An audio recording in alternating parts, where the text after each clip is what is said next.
trading Bradley Beal to the Phoenix Suns for Chris Paul. Gave his no-trade clause. He spent the first 11 years of his career in Washington and a new regime in the front office in D.C.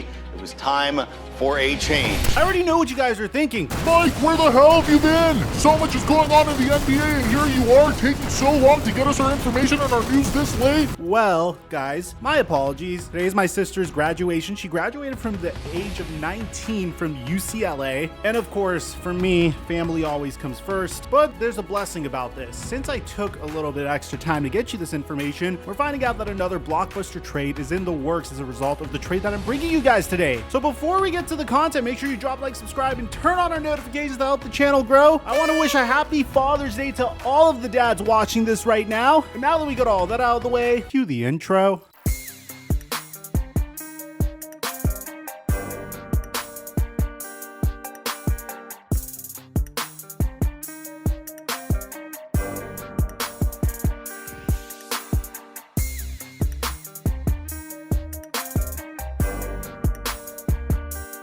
The NFL and NBA season are officially over, and I need something to hold me over until at least the NFL season comes back. So I've been playing prize picks for the WNBA and the MLB, and I've been fairly successful. It's a good way to get some extra action on games that I wouldn't really watch otherwise. I post my picks onto my Instagram story daily, and I've been hitting on a decent amount of them. And right now, when you use my promo code microphone, they'll double your deposit up to $100. Mike check 1212. What's going on, everybody? One of the strangest cases of asset management over the past 4 years has to go to the Washington Wizards. Why? Because 4 years ago, Bradley Beal was at the height of his value, the peak of his powers. You may have forgotten about this, but Bradley Beal was quite literally averaging 30.5 points per game during the 2019 to 2020 season. He was in trade rumors back then. The problem was the fact that the Washington Wizards just couldn't build a contender around him. But instead of deciding to trade Bradley Beal in the middle of his prime and trying to get a big haul in return, the Washington Wizards elected to sign him to another max contract extension. Bradley Beal would have another great season in the 2020 to 2021 season, averaging 31 points per game. And then during the 21 to 22 season and the 22 to 23 season, he started averaging about 23 points per game. He was also playing in significantly less games. Despite this, following the 2021 to 2022 season, the Wizards decided to give Bradley Beal the craziest contract in NBA history. I mean, the only contract I could really relate this to is probably like Deshaun Watson's contract in the NFL, in the sense that Bradley Beal had a down year. Despite this, the Wizards gave him a 5-year, $251 million supermax contract, which increases in value each and every year. And the icing on the cake was the fact that Bradley Beal had a no trade clause. I don't know why the Wizards decided that this was the move. I guess they didn't want to just lose him for nothing, but I would have tried to trade him back in the 2020 to 2021 season after he averaged 31 points per game. For some reason, the Wizards decided to hold on to Bradley Beal and do their absolute best to build subpar contenders around him in the form of acquiring Russell Westbrook one year. And then when Russell Westbrook didn't work out, they traded him for Kyle Kuzma, Montrezl Harrell, KCP, and some assets, including the number 17 overall pick. They would also bring in Spencer Dinwiddie. When Spencer Dinwiddie didn't work out, they traded him for Kristaps Porzingis. And ultimately, through it all, the Washington Wizards were either in NBA purgatory or not making the playoffs at all whatsoever. Their hands were tied at this point. They eventually gave up. They're no longer trying to hold on to Bradley Beal, and they decided to get to work on constructing a trade that involved Bradley Beal. I said in my last video, they made a horrific mistake holding on to Bradley Beal. Just because you have a superstar on your roster doesn't necessarily mean you should do everything you possibly can to hold on to the superstar, because there are times where you could trade that superstar for assets and really hook up the future of your franchise as a result of it. My favorite example is how the Boston Celtics traded their core of Paul Pierce, Kevin Garnett, Jason Terry to the Brooklyn Nets, and quite literally were able to rebuild their roster within a few years and make their way back to the top of the Eastern Conference as soon as the 2017 season. On the flip side, you have the Phoenix Suns, and ever since Matt Ishbia has acquired the Phoenix Suns, I don't know what this guy is on. I mean, it's so fun to watch. He's like a mad scientist on methamphetamine or something something like that, because he quite literally bought the Phoenix Suns, immediately made a huge trade for Kevin Durant, where he gave up Mikal Bridges, Cam Johnson, Jay Crowder, 4 first-round picks, and 1 pick swap. And then after Kevin Durant had 19 games with the team, which by the way, in every regular season game that Kevin Durant was involved in, Phoenix Suns won. The playoffs didn't necessarily bring the same amount of success. They ended up losing to the eventual champion, Denver Nuggets. But it was very clear that if you gave this Phoenix Suns core another opportunity, another full season, one off season, one training camp, playing with one another, learning what to do with each other, then they are destined for success. Kevin Durant has played in a lot of offensive systems similar to Monty Williams' system. The Suns were pretty much using Kevin Durant the same exact way that he was being used with the Golden State Warriors. A very similar system as to how he was being used with the Brooklyn Nets. But immediately after losing in the 2023 playoffs, Matt Ishbia struck again. This time firing former NBA Coach of the Year and the human being that recently took the Phoenix Suns to the NBA Finals in the year of 2021 and replacing him with Frank Vogel, which I thought was very aggressive. But this is just the tip of the iceberg, because shortly after, the Phoenix Suns announced that they were going to release Chris Paul. We made a video on the fact that they were going to release Chris Paul, and then they backtracked and said, no, we're not actually releasing Chris Paul. We just want to let you guys know that we want to move on from Chris Paul. And if anyone wanted to offer us anything for Chris Paul, we'd entertain it. And what was originally thought to be a release ended up becoming a trade. And boy, is this a huge trade. Because according to Shams Charania and Adrian Wojnarowski, we got the first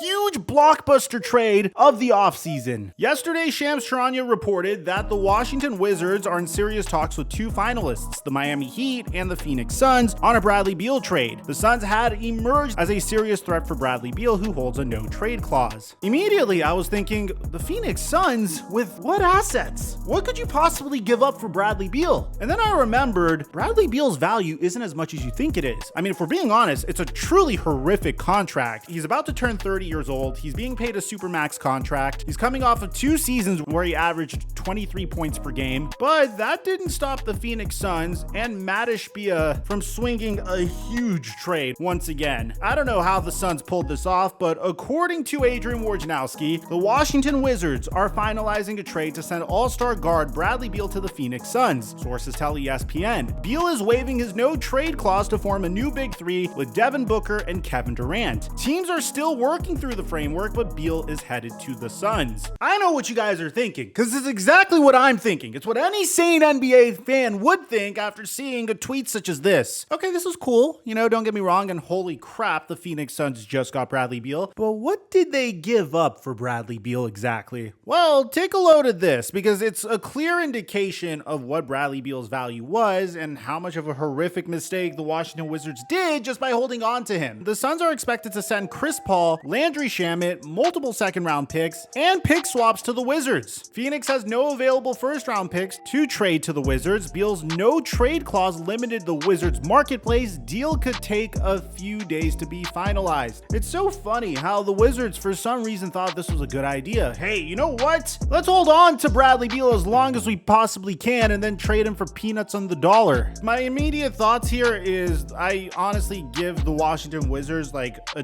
D for handling this entire situation. I mean, we're not talking about the trade now. They don't have a choice but to trade him for this right now because Bradley Beal has a no trade clause. But why not trade him when he was 26 or 27? This man has been in trade rumors for quite literally the past 4 years. I think you could have traded Bradley Beal to the Golden State Warriors, possibly for the number 2 pick in the 2020 NBA draft. I mean, you probably would have had to give up additional assets, but the Golden State Warriors would have entertained that. You could have traded him to the Miami Heat years ago, and we do have an update for you guys on the Miami Heat as well. But for some reason, you decided to hold on to the Dogecoin way too freaking long, and instead of selling it when it was at 74 cents per Dogecoin, you're now selling it when it's at 0.062 cents. It's a cautionary tale, man. Whenever you have a player at the peak of his value, you should really take advantage of it.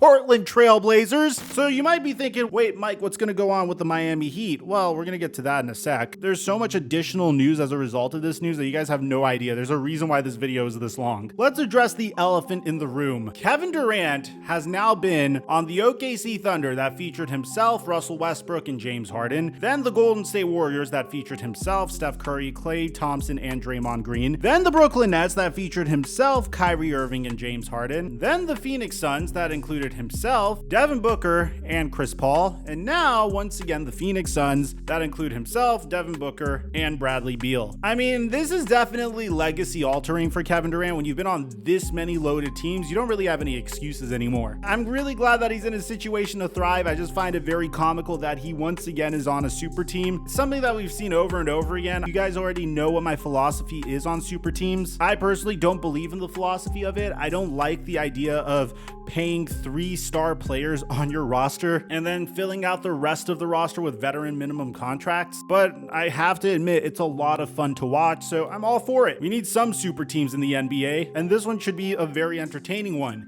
So we all know that the Washington Wizards are the big loser in this particular instance. The Phoenix Suns are just continuing their trend of just going all in and taking huge swings for star players. At the very worst, at least there's going to be an entertaining product on the floor for the Phoenix Suns. And without a doubt, the biggest winner of this situation is Bradley Beal. He still gets his super maximum contract, but he gets to play for a contender. The Western Conference is wide open, so I can see why the Phoenix Suns are being so aggressive right now. It's not nearly as competitive as it was 3 years ago, so I applaud them for their effort and for them staying consistent. But now we have to discuss how this affects the other teams in the NBA, because this one trade is affecting more than just the Washington Wizards. This one trade is affecting more than just the Phoenix Suns.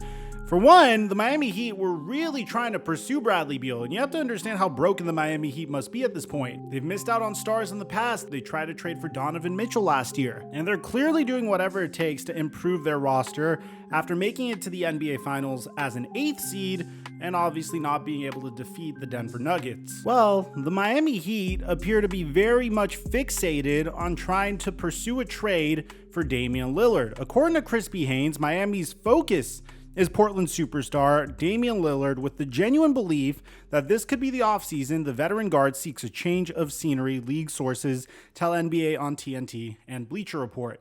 Here's the thing, guys, and we have to make this its own video because there's so much to talk about with the Miami Heat and the Damian Lillard situation. But in this particular instance, if I'm the Portland Trailblazers, I'm looking at what went down with the Washington Wizards and realizing that if I don't trade Damian Lillard this offseason, this is going to be me in the future. You're going to give up your franchise cornerstone for peanuts on the dollar, just like the Washington Wizards just did, if you don't trade away Damian Lillard and draft Scoot Henderson or draft Brandon Miller, whoever. Just don't keep Damian Lillard and trade the number 3 overall pick. It makes no sense to do that. Damian Lillard is 32 years old. He's coming off of the best season of his career. And right now, he's at the peak of his value, despite being 32 years old. If you don't move Damian Lillard, you're going to end up having to attach assets to get rid of him or trading him for pick swaps and second-round picks and role players on expiring contracts, just like the Washington Wizards did. Now, what about Chris Paul? What's going to happen with him? Well, there's a lot of speculation here. There's actually mixed reviews here, because on one hand, there's belief that Washington is fielding offers from additional teams for Chris Paul, and this is coming to us from none other than Adrian Wojnarowski, who says part of the reason for holding up the full completion of the Washington Wizards and Phoenix Suns trade will be to allow Washington to field offers from third teams that would give Chris Paul a chance to land with a contender, sources tell ESPN. Now, what team would be interested in Chris Paul at this point? Well, the top contender so far appears to be the Los Angeles Clippers. According to Crispy Haynes, the Washington Wizards are likely to reroute Chris Paul in a trade, and the Los Angeles Clippers are expected to pursue a reunion with the future Hall of Famer. So you're looking at a timeline of about maybe 2 days to really figure out where Chris Paul is going to go. His market is very interesting, Because if you acquire Chris Paul in a trade, you're pretty much agreeing to pay him his $30 million per year annual salary, which is partially guaranteed in 2023 to 2024 and not guaranteed next year. You could also acquire him and decide to buy him out and allow him to hit the open market. So there's a lot of directions that you could go in here. If I'm the Los Angeles Clippers, I don't know what's better, Chris Paul on his $30 million partially guaranteed salary or Russell Westbrook on a veteran minimum. Let me know in the comment section down below. We're going to keep you guys up to date on every bit of breaking news that goes down in the NBA right here on this channel. Aside from that, I'm your boy Mike, and I'm dropping our mic until our next upload.